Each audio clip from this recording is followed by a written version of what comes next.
अस्सलाम वालेकुम स्टूडेंट्स। आज के इस लेसन में हम एक बहुत ही इंटरेस्टिंग टॉपिक कवर करने वाले हैं जो है वेक्टर क्वांटिटीज़।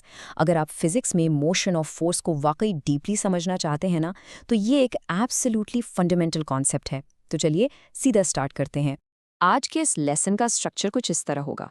सबसे पहले हम देखेंगे इंट्रो टू वेक्टर क्वांटिटीज़, फिर कंपैरिजन होगा स्केलर्स वर्सेस वेक्टर्स का, उसके बाद द कोऑर्डिनेट सिस्टम, फिर रिप्रेजेंटिंग वेक्टर्स, फिर एडिंग वेक्टर क्वांटिटीज और आखिर में एक छोटा सा समरी और प्रैक्टिस सेक्शन होगा एग्जाम पॉइंट ऑफ व्यू से।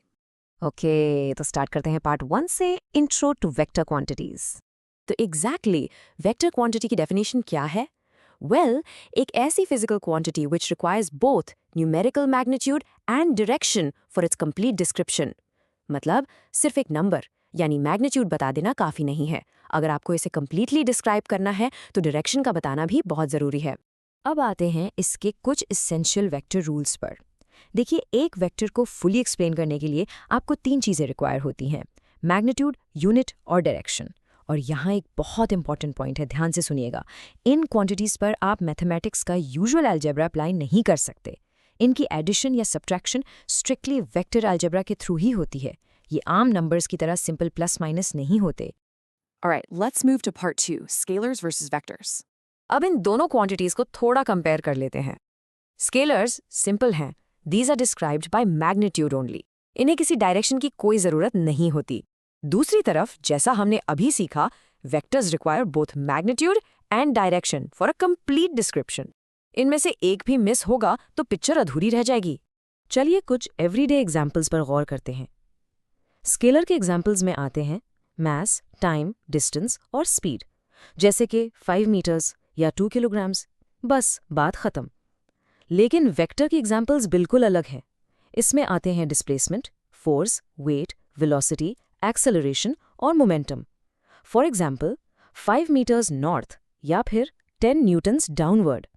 आप क्लियरली नोटिस कर सकते हैं कि यहाँ एग्जैक्टली एक डायरेक्शन स्पेसिफाइड है। Moving on to part 3, the coordinate system. ऐप वेक्टर्स को प्रॉपर्ली समझने के लिए हमें कोऑर्डिनेट सिस्टम को देखना होगा। आप सामने देख सकते हैं, इस डायग्राम में एक हॉरिजॉन्टल लाइन है जिसे हम एक्स एक्सिस कहते हैं और एक वर्टिकल लाइन है जिसे वाई एक्सिस कहते हैं। जहां ये दोनों लाइंस परफेक्टली एक दूसरे को क्रॉस करती है ना, उस सेंटर पॉइंट को हम ओरिजिन कहते हैं और इसे लेटर ओ से डिनोट करते हैं। किसी भी ऑब्जेक्ट की पोजीशन को ग्राफ पर लोकेट करने के लिए हम इन एक्स और वाई को एक ऑर्डर्ड पेयर की फॉर्म में यूज करते हैं। It's exactly like a map. Next up, part 4, representing vectors. तो पेपर पर इन वेक्टर्स को लिखते कैसे हैं?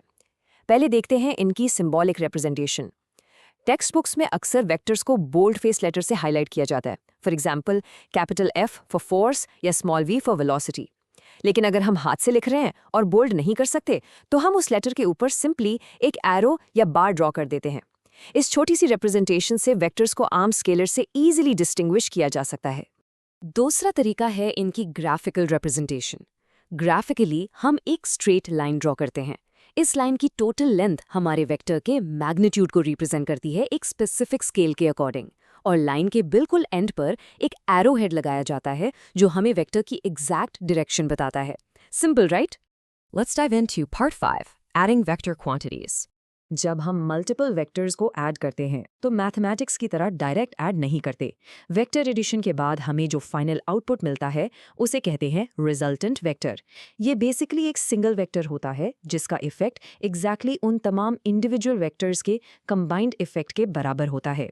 सोचो, अगर 2 फोर्सेस एक ऑब्जेक्ट को पुश कर रही हैं तो उनका जो टोटल इम्पैक्ट होगा वो इस रिजल्टेंट वेक्टर के बराबर होगा।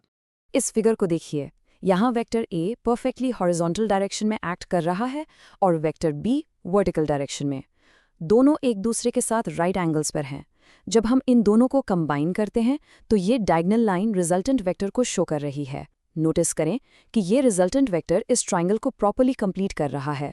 इसको हम आगे चलकर मैथमेटिकल फॉर्मूलाज और ग्राफिकल तरीकों से परफेक्टली कैलकुलेट कर सकते हैं। And finally, part 6, summary and practice.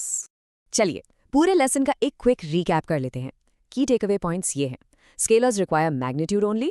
Vectors के लिए मैग्नीट्यूड के साथ डायरेक्शन भी एब्सोल्युटली जरूरी है। इनकी ग्राफिकल रिप्रेजेंटेशन हमेशा एक स्ट्रेट लाइन और एरो हेड से की जाती है। और लास्ट पॉइंट, एडिशन के टाइम हम हमेशा वेक्टर अलजेब्रा यूज करते हैं to find that single resultant vector. Okay students, अब टाइम है एक प्रैक्टिस क्वेश्चन का। आपके एग्जाम्स के पॉइंट ऑफ व्यू से ये एक बहुत कॉमन क्वेश्चन है। Which of the following is a scalar quantity? Option A force, option B velocity, option C speed या फिर ऑप्शन D acceleration। जरा सोचें कि इनमें से किस क्वांटिटी में डायरेक्शन इन्वॉल्व नहीं होती। और अगर आपका आंसर ऑप्शन सी था तो आप बिल्कुल ठीक हैं। Correct answer is speed. Force, velocity और एक्सेलरेशन, इन सब के अंदर मैग्नीट्यूड और डायरेक्शन दोनों रिक्वायर होते हैं, इसलिए वो वेक्टर्स हैं। लेकिन स्पीड सिर्फ और सिर्फ मैग्नीट्यूड पर डिपेंड करती है। आज का ये लेसन हम यहीं कंक्लूड करते हैं, लेकिन जाने से पहले एक छोटा सा थॉट एक्सपेरिमेंट। अगर आप एक सर्कुलर मोशन में मूव करके ठीक वहीं वापस आ जाएं जहां से आपने स्टार्ट किया था, तो आपका टोटल डिस्टेंस क्या होगा और आपकी टोटल डिस्प्लेसमेंट क्या होगी?